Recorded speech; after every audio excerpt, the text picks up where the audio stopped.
Hello, আসসালামু আলাইকুম। আমি ট্রাস্টেড থেকে আবার লাইভে এসেছি শুধু জাস্ট কিছু সময় আড্ডা দেওয়ার জন্য। আড্ডা বলতে আড্ডার প্রসঙ্গে হচ্ছে আপনাদের সাথে কিছু কথা বলার জন্য, কারণ অনেকগুলো এমবাসি এখন একটু স্লো হয়ে আছে। স্লো হয়ে যাওয়া আছে বললে ভুল হবে, ঠিক আছে। জাস্ট হচ্ছে যেটা অনেকগুলো এমবাসি এই মুহূর্তে বাংলাদেশি কোনো পাসপোর্ট হোল্ডারদের জন্য ভিসা দিচ্ছেন না। ইভেন যারা 19শে জুলাইয়ের আগে যারা হচ্ছে দুবাইয়ের ভিসা করে রেখেছেন, 5 ইয়ার্সের ভিসা, তারপর হচ্ছে সেপ্টেম্বর বা বেসিক্যালি হচ্ছে 3 মান্থসের ভিসা যাদের ছিল, 19শে জুলাইয়ের আগে যারা হচ্ছে দুবাইয়ের ভিসাগুলো করে রেখেছিলেন তারা ফ্লাই করতে পারবেন।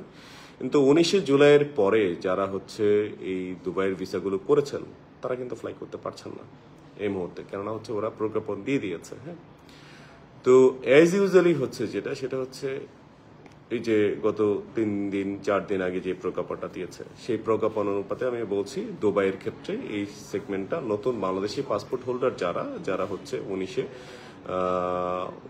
জুলাইয়ের আগে হচ্ছে যারা ভিসা করেছিল তাদেরকে এই মুহূর্তে থেকে আর ট্রাভেল করতে দিচ্ছে না দুবাই। এখন হচ্ছে যেটা সেটা হচ্ছে তাহলে এখন কি করা, যেমন অনেকগুলো ইউরোপের সেনজেনের অনেক কান্ট্রি আছে যারা এই মুহূর্তে টোটালি ভিসা দিচ্ছে না, ঠিক আছে। কানাডা এই মুহূর্তে হচ্ছে মানে অনেকটাই হচ্ছে বেশি কমিয়ে দিয়েছে। তারপর হচ্ছে যেটা সেটা হচ্ছে ইউএসএ এখনো ওদের ডিসিশনে মেক করতে পারছে না।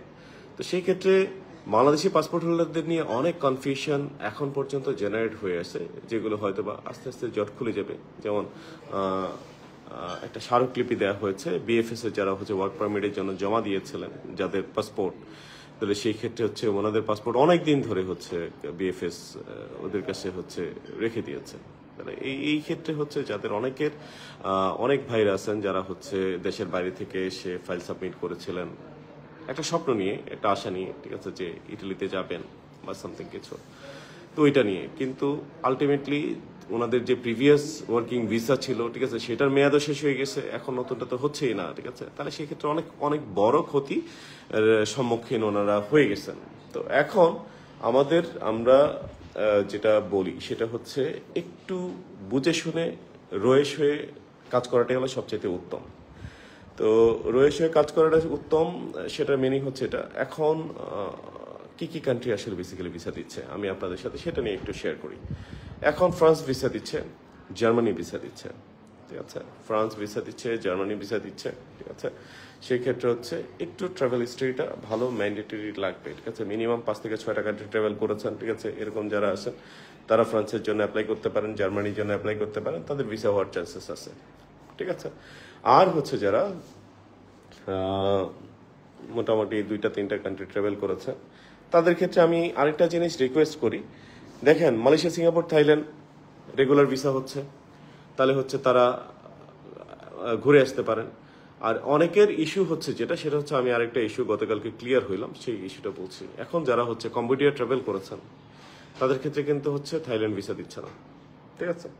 তাদের ক্ষেত্রে থাইল্যান্ড টোটালি ভিসা, সাপোজ আপনার থাইল্যান্ড ট্রাভেল করা আছে, আপনি কম্বোডিয়াও ট্রাভেল করেছেন, তখন কিন্তু আপনাকে আবার নতুন করে হচ্ছে জাস্ট হচ্ছে ওই সেগমেন্টের সেটার জন্য আবার ফ্রেশার হিসেবে কাউন্টেড করবে থাই এমবেসি। তাহলে সেই ক্ষেত্রে হচ্ছে যেটা সেটা হচ্ছে আমরা দিন শেষে দেখছি যেটা সেটা হচ্ছে আমাদের হাতে এখন অপশন গিয়ে দাঁড়াচ্ছে হচ্ছে যে মালয়েশিয়া, সিঙ্গাপুর, থাইল্যান্ড ওমরা ঘুরতে যেতে পারেন, ওমরা গিয়ে আসতে পারেন, ঠিক আছে।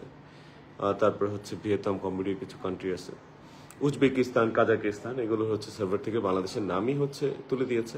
তাহলে এক্ষেত্রে হচ্ছে এখন যারা বেসিক্যালি হচ্ছে ট্রাভেল করতে চাচ্ছেন তারা কি করবেন, তাদের জন্য অপশন একটাই, ঠিক আছে। আপনাকে হচ্ছে মালয়েশিয়া, সিঙ্গাপুর, থাইল্যান্ড ট্রাভেল করতে হবে। আর টার্কি ভিসা দিচ্ছে এখন ভালো টার্কি ভিসা দিচ্ছে, আপনার টার্কির জন্য অ্যাপ্লাই করতে পারেন, ঠিক আছে।